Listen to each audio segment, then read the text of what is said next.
Набожные мусульмане, суд шариата уведомляет вас, что стоящий перед вами раб Божий Амар ибн Ибрагим Аль-Хайям обвиняется по 3 положениям. Первое. Безбожие, богохульство, осквернение веры. Второе. Непокорство законным властям. Третье. Пособничество богопротивным еретикам и мятежникам.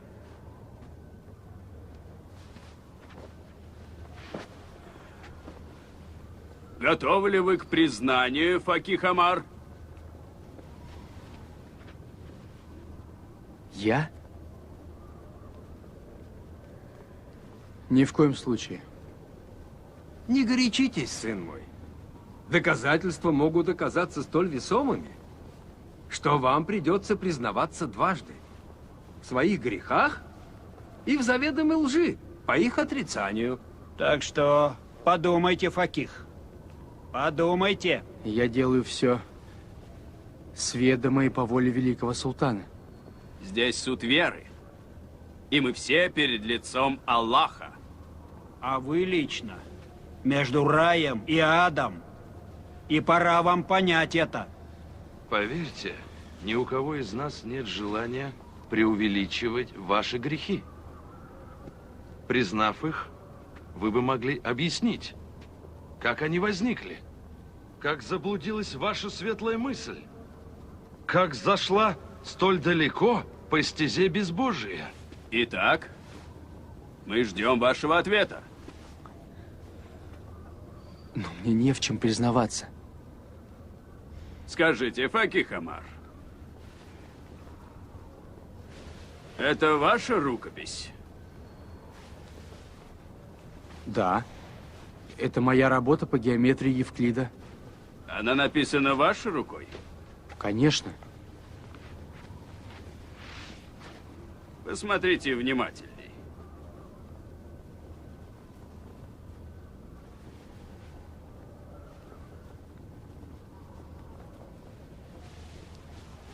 Вы заставляете нас ждать, Факих Амар?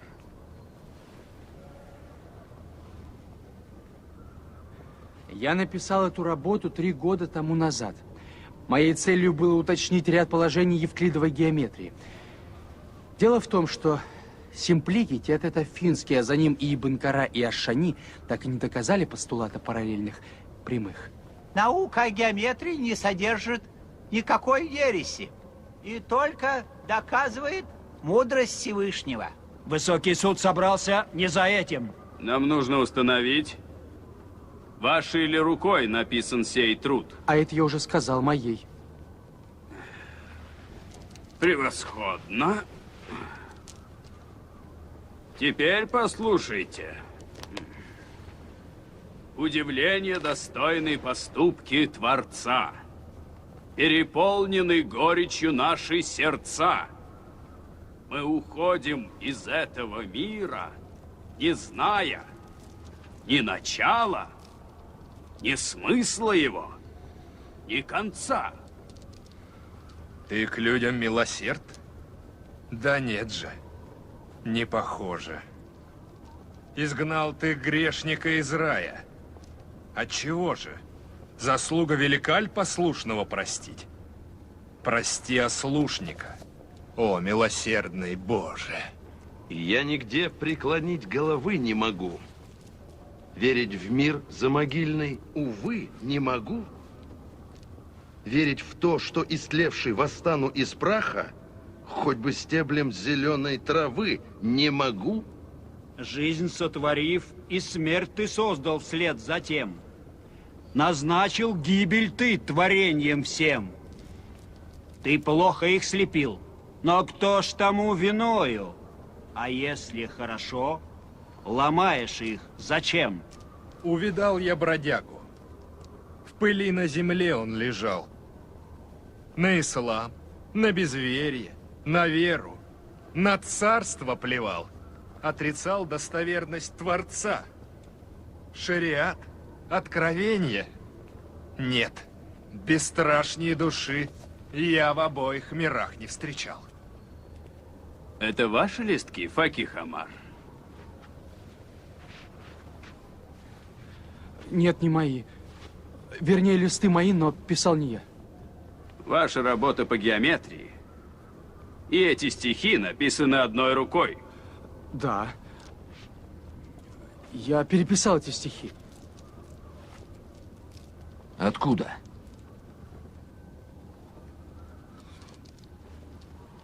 С рукописи одного моего знакомого.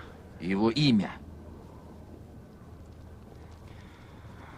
Его имя вам ни о чем не скажет, он живет в Самарканде. Значит, вы не поэт? Да. Нет. И никогда не писали никаких стихов? Нет. И заверили в этом нашего султана? Да. Пусть войдет свидетель.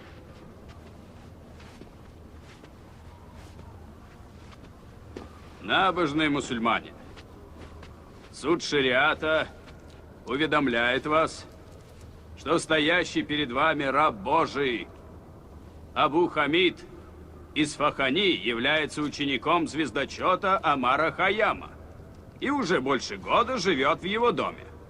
Абу Хамид. Так значит, это ты украл мои рукописи? Раб Божий Абу Хамид, отвечай нам. Знакомы ли тебе эти листки? Да, знакомы. Отвечай громче, Абу Хамид. Знакомы. Я видел их У кого? у учителя, у Факиха. А знаешь ли ты, кто сочинил эти стихи? Да, он. Расскажи ясно все, что ты видел. Да он сам сочинил. Абу Хамид, подумай. Подумай, о чем ты говоришь. Ну, что ты мямлишь? Он по ночам сочинял. И днем тоже. И ниоткуда не переписывал? Нет, никогда. Ты это твердо помнишь? Да. А может, вы просто вспоминали чьи-то чужие строки? Да-да, сын мой. Так бывает. Услышишь что-то, потом забудешь, а потом вдруг... Это я написал. Признаю. Все прочитанное? От строчки до строчки.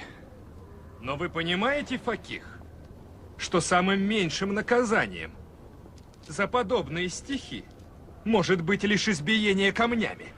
Ну что ж, решайте. А я вот как скажу. Об утратах своих мне не век голосить, и ошибок Хурджин не столетия носить.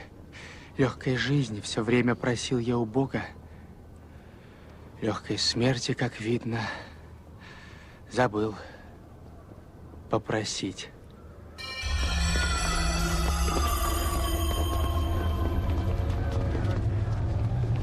Нет, это недопустимо. Все-таки надо помнить, кто перед нами. Это же Факих Омар Хайям, главный звездочет державы, известный ученый.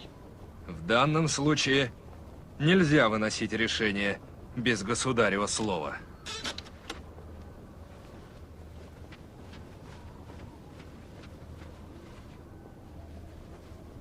Что это? От кого?